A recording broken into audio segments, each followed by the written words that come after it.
Let's run this program once again where it has an integer pointer, and you can see it displays the value and the address here as well. Now let me just change the data type of the variable I to char, and let me make the changes to the pointer declaration as well. Now let's run again.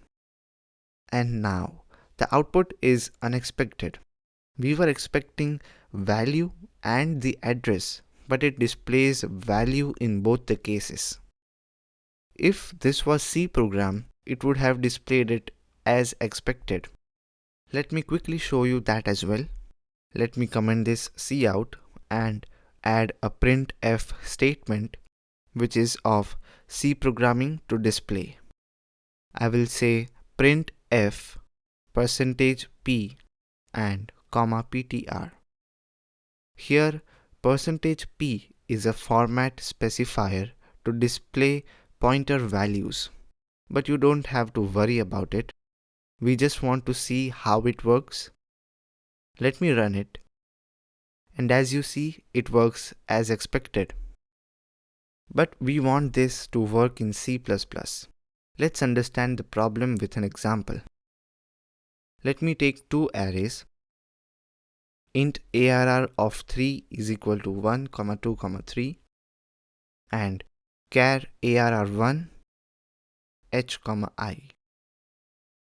Now let me say cout arr and arr1.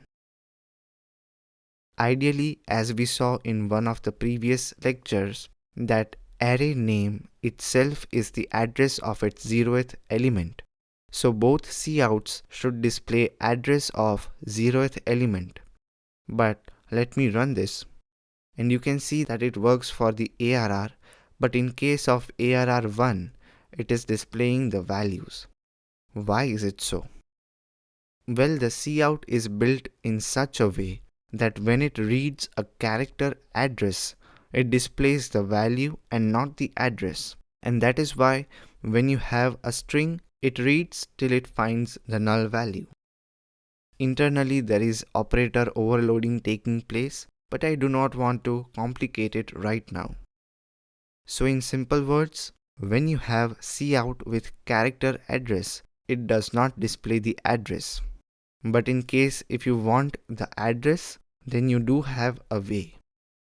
In this line, before arr1, you just need to give instruction that arr1 is just a void pointer and not a character one.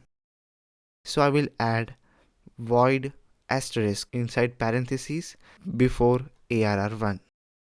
Now let's check the output once again. And you have the address.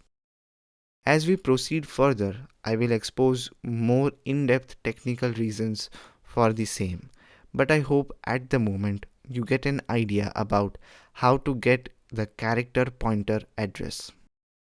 Now let's get back to our original problem. Here, while printing the value of ptr, I will say void asterisk inside parentheses. Let's run it. And there you have the result.